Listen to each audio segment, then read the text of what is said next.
voyons comment créer un e-book à l'aide d'eSpringFlip, notamment pour un document Word.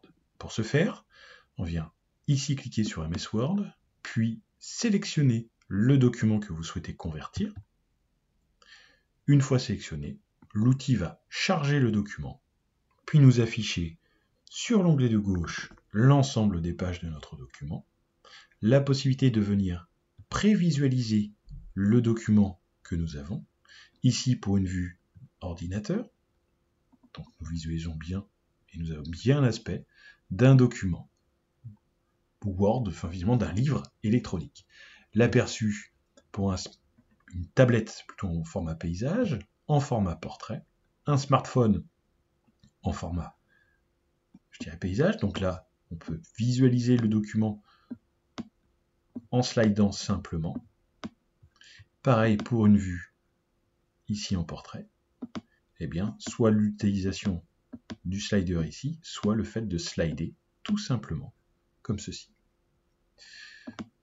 Maintenant, pour publier le document, nous allons cliquer sur Publier, puis pour un format utilisable sur ordinateur, ce qu'on va appeler un format export HTML5, puis on va pouvoir simplement venir modifier le titre ici, puis lors du clic sur Publier, nous retrouvons le document dans le dossier Mes documents, My Books. Si vous disposez d'eSpring Cloud, possibilité de publier directement en cliquant sur le bouton Publier, il en va de même pour eSpring Learn, le LMS d'eSpring. Et si vous disposez de votre propre LMS, en tout cas d'un LMS autre que celui d'eSpring, eh bien, vous allez pouvoir modifier le titre de votre document, puis sélectionner le format d'export de votre choix. Ici, nous allons garder du score 1.2. Et enfin, cliquez sur Publier pour générer le document. Si le document existe comme je l'ai ici sur mon écran, eh bien, vous répondrez simplement oui pour écraser le document existant.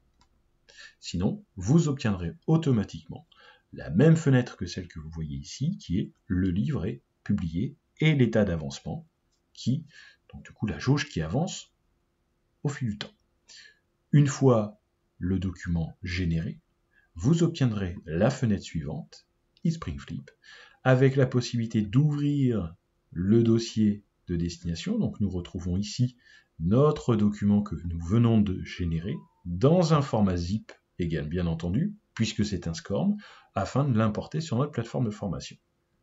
Si nous retournons à eSpringFlip, la possibilité de consulter le document directement, de le voir, comme si nous l'avions mis en ligne sur notre plateforme de formation. Voici, vous savez désormais publier un document Word, un e-book, à l'aide d'eSpringFlip.